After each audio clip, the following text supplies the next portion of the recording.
Hi and welcome to learnscratch.co.uk. What we're going to look at today is changing the background and then how we can animate those background changes in order to add interest to our animations.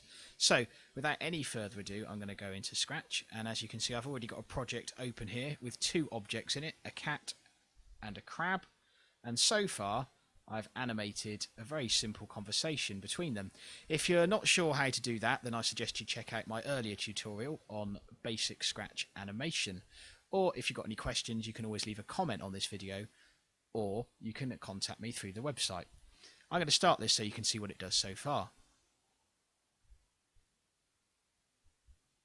It's a very simple animation that involves a small amount of speech and of course the appropriate wait times for each character so that the characters talk to each other in turn rather than both at the same time. And I've just noticed a typing mistake in that one as well, so I'm just going to pop that one right as well.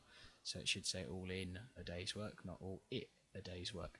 There we go. Right, I want to make the background of this animation more interesting, and so I'm going to draw your attention down into the bottom right hand corner here into the sprite manager section, and you can see I've got sprite 1, which is my cat, and sprite 2, which is my crab. Now you'll also notice here I've got this stage icon, and if I click onto that one, it opens a new script area that at the moment is blank, and this is a script section for the stage, because we can program changes and movements to the stage in much the same way that we can to objects and sprites, and indeed the background actually is an object. Okay, what I can do is focus on this middle tab to start with, which is the backgrounds tab. And you'll see here I've got my single background, which is just a plain white rectangle. Now I've got two options at this stage. I can either edit or copy this existing one, or I can go up here and insert a new background and either paint, import, or take a picture using my camera. For now, I'm just going to edit this one.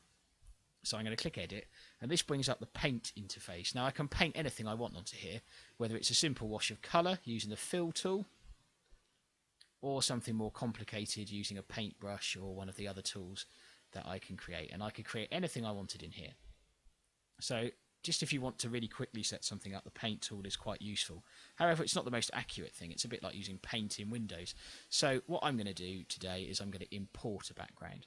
Now, I can either import a file, well, I've got the option to import a file from anywhere on my computer, and I can either import something I've created, a photo, or I can use one of the backgrounds that comes with Scratch, and there's a few options.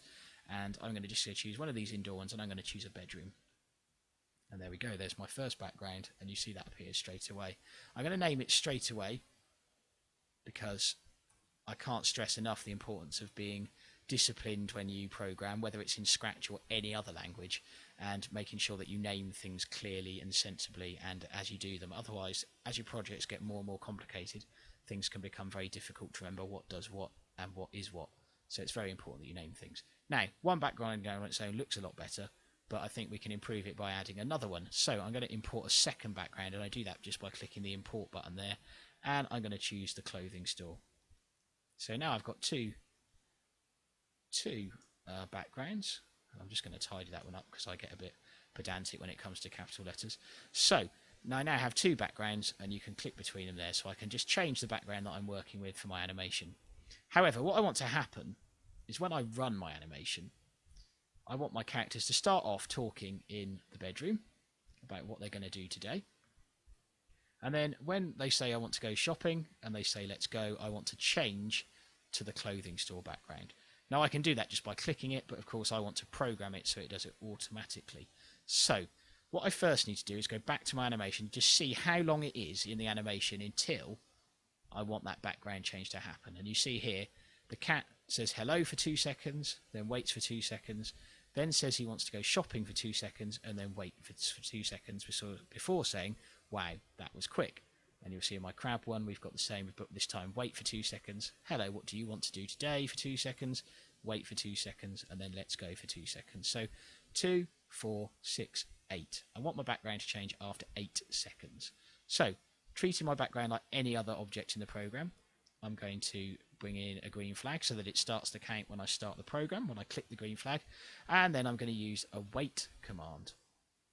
And my wait command, I'm just going to tell it to wait for 8 seconds, and then I'm going to ask it to switch to the background clothing store. Now I realise I've missed one step there. I'm just going to break that apart again, and I'm going to put another switch to background in, and I'm going to switch to the background bedroom, because I just want to make sure that whenever I click the green button, it always goes back to the bedroom first.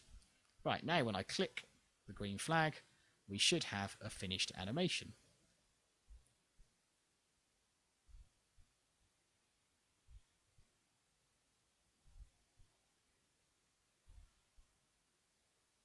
And there you can see it worked. My background changes at the right moment in the animation because I've timed it to change after 8 seconds. Now, this is obviously a very simple example. So now that you know how to do it and you understand it, then you can unleash your imagination, and you can really work with it, and you can program in as many background changes and animations as you want. There's a second way of changing animations which is more complicated, and I will cover it in a further tutorial at a later date, and it involves the concept of broadcasting. Now this is not so useful in animation, but it's very useful when you go on to start making games and other programs, and I will be covering that, like I say, in a future tutorial. For now, I hope you have fun with this, and if you've got any questions, then comment on this video or contact me through the website learnscratch.co.uk. Thank you very much, and I'll see you soon. Bye.